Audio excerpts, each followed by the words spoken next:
У меня дома есть умный робот-пылесос, моющий такой. Я хотел его назвать Типок. Ну а что, он тоже такой шарится, что-то по углам какую-то грязь ищет. Вот. Но он оказался девочкой. Вот. Решил переименовать.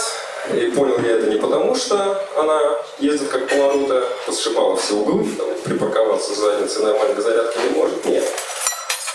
Я ее просто однажды на ручке поднял, а у нее там снизу щель со щетиной и течет.